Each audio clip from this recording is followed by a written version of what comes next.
So the plus is what makes a method a class method. You can call it before you've instantiated an object. So here's how we might use this.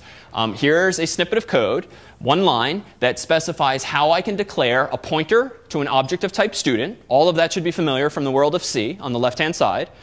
Pointer is called student, class is student, pointer is indicated by the star. On the equal sign, now we have some new Objective-C syntax. So in PHP, recall that you can call methods like s and then arrow foo, open paren, close paren, and that's how you invoke a method called foo on an object called s. Well, in Objective-C, the syntax essentially becomes this, whereby you have open brace, close brace, s space foo on the inside. And the jargon to use here is that you're not really calling the method foo on the object s. In Objective-C, you're passing the foo message to the object s. And it's sort of a subtle distinction. It's more important over time, especially in the context of nil, but these are effectively equivalent. So this is the first thing you sort of get used to. For those familiar with Lisp or Scheme, realize that these are our parentheses, but that language is much worse with its syntax.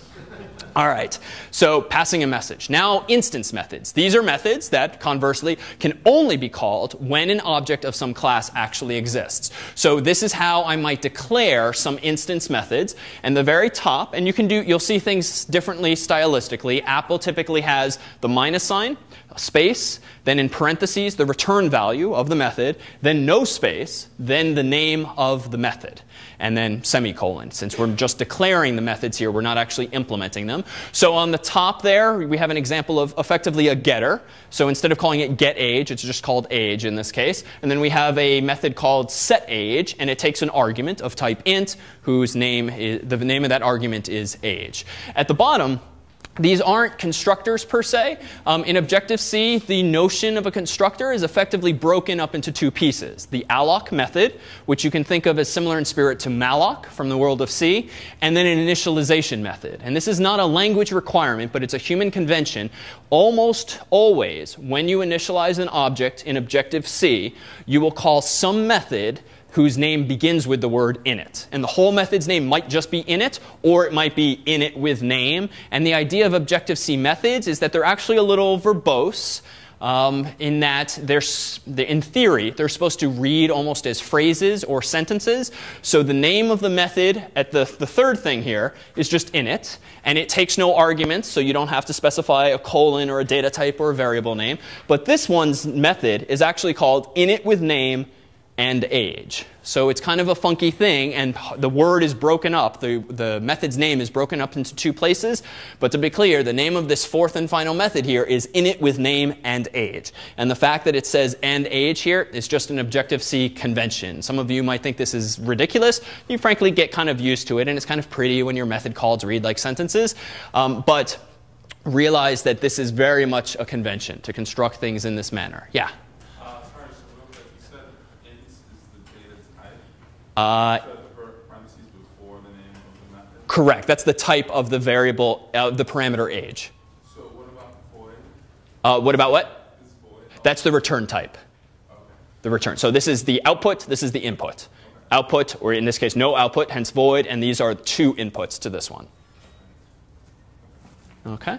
All right, so that's what that's going to look like, and here's how we might call them. So now consider this a fragment from an actual program. If you want to call the age getter on a student object, you quote unquote pass the age message to the student object with syntax like this. This is of course useless because I'm getting the value and I'm throwing it away. I should probably have an assignment operator up there, but again, this is just to demonstrate syntax. This is a setter, so I'm passing the set age message with an argument of 20 to the student object. That doesn't necessarily need a return value, even though it might have one.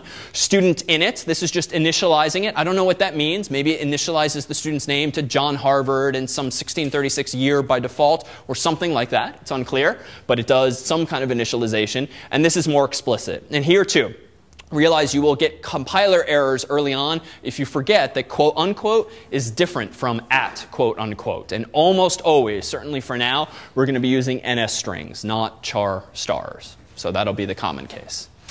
All right, so Now, selectors. This is a word you'll hear, and you will even see a special keyword that is the @ selector. Selector is essentially the name of a method for now. You can think of it as that. So if you see in documentation and textbooks or the like, the notion of a selector, we're generally referring to the name of a method, such as these here. All right, so let's actually start doing something here.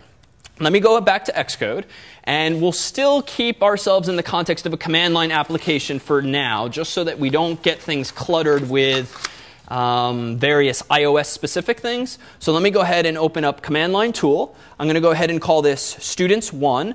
I'm going to leave foundation selected. Company identifier is the same. Doesn't really matter what it is. And I'm going to use automatic reference counting. So let me go ahead and click next. Sure, I'll leave a Git repo selected. I'm going to go ahead and click OK.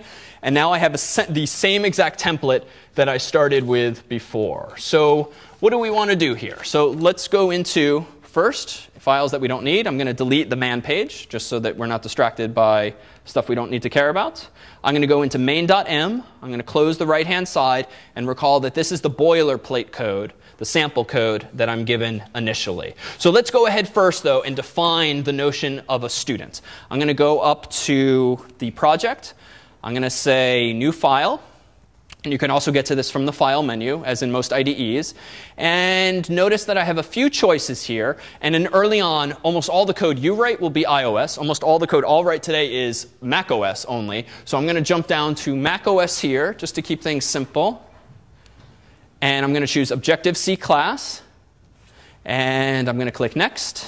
I'm going to give the class a name of student. Notice it's asking me, what do you want it to be a subclass of? Fine, NS object. That's the most generic parent to have.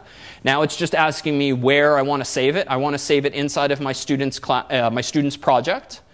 So let me go ahead and click OK. And all this did here for me is create these two files for me, student.h and student.m, just with some sample comments, really, and very little more. So let's go over to the header file, the .h file, and notice it did give me a little more than comments. It gave me an import, which is useful to have. It gave me the equivalent of a class declaration here. And so now I need to decide, what do I want to associate with a student in terms of instance variables? Well, for now, I'm going to go ahead and say that everything should be public. Just we're going to do this sort of version 1 style and improve it thereafter.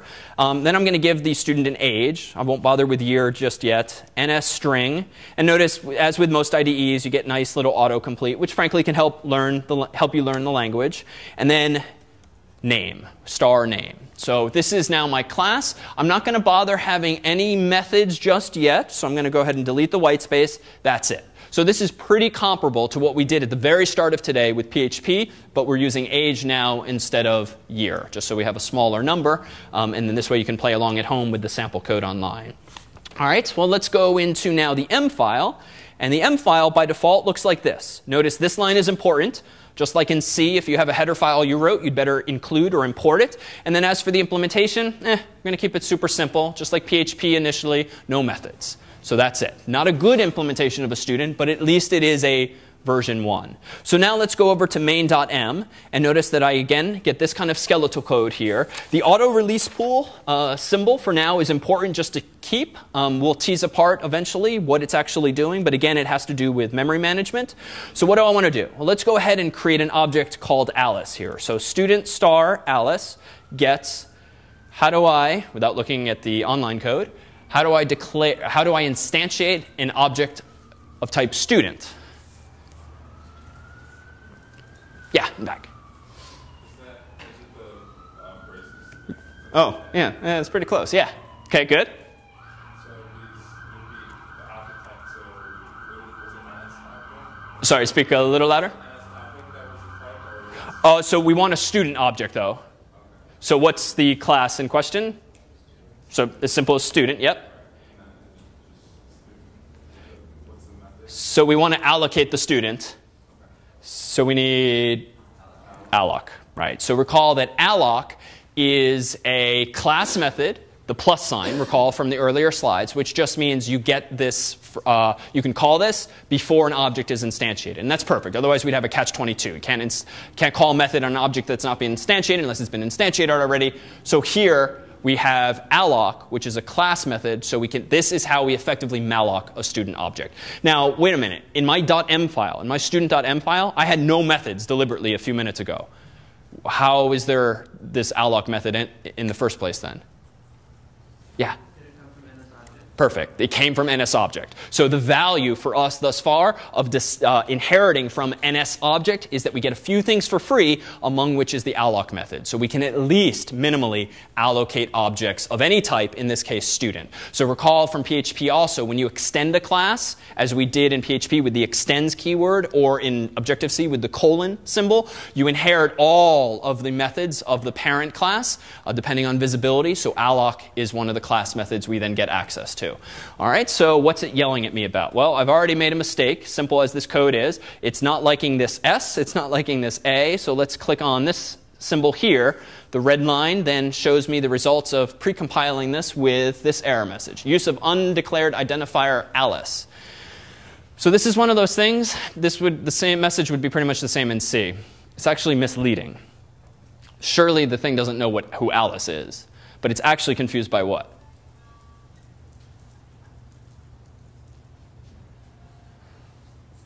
What's the error? Yeah. Oh, go ahead. I think that it's trying to say like you don't have a variable that's Alice, but you're just instantiating the variable. So it's the first instance of Alice.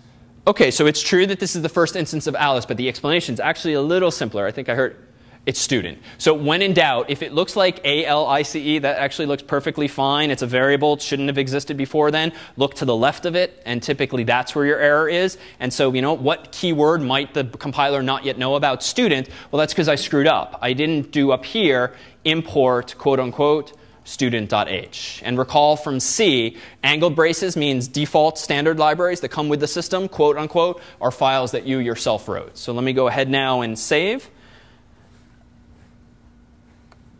What's it? Oh, OK. So now it's yelling at me for a different reason. Phew, that's OK. Unused variable Alice. That's OK. I only wrote one line of code. But now the red error is gone. This is just a warning. All right, good. Now we're on our way. So what do I want to do next? So let me go ahead and just like in C, let me give Alice an age of, let's say, 20, which has got to be an int. Let me go ahead and give Alice a name of, quote unquote, Alice. But I already made a mistake. Go ahead. Say again?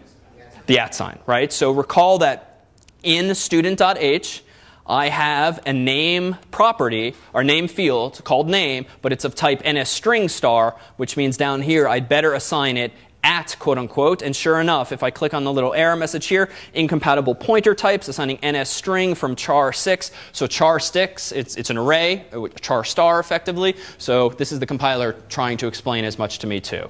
So now I've put the @ sign there and save. Sometimes Xcode's a little slow on the uptake, so just save it and maybe wait a second, and then hopefully the error message should disappear if indeed you've corrected it properly. All right, let's do Bob in the same way. So student Bob gets student alloc. This is going to give me another instance of a student object. Let's go ahead and set Bob's age to 21. Bob name. And notice it's trying to be super helpful as I type. Notice that there's some other stuff in there that comes from a parent class. So I can choose age, name, or this other thing. Let's just do name. And his name will be, quote unquote, Bob. I did it again. So let's change that to this. And then lastly, let's go ahead and greet each of these. So let's greet Alice. And then down here, let's go ahead and greet Bob. And let's go ahead and define greet as follows. Greets the student via standard error. All right, so here we're going to go ahead and say avoid. Let's do greet student s. And then all this is going to do is a little debugging message, nslog. And then notice that it's trying to be helpful as to what I want to type next. So hello, comma, %, and it's not s. Take a guess as to what the placeholder is for an NSString object. %at. All right, so I see that you are %d years old, just to go back to our C roots here, comma, and then just as in C, name, s arrow, age, and that's it for the greet method. If I save, it's yelling at me here. What's it yelling at? Conflicting types for greet. Oh, interesting. Oh, OK. And that's simply another sort of C-style error. What do you need at the top of a file in C? The prototype. So we also need this here because we have to educate the compiler. Void greet student star s. Semicolon, save, scroll down, and hopefully, yes, it's happy again. All right, so let's try this. So now recall we created a class, student.h and .m resulted from that. Super simple, everything's public. Student.m had nothing in it, but we do need it because the class needs to be defined. In main.m, we're going to create Alice, give her an age and name, and greet her. Same deal with Bob, and hopefully greet will get called both of these times. So let me go up to the pretty little iTunes button, run.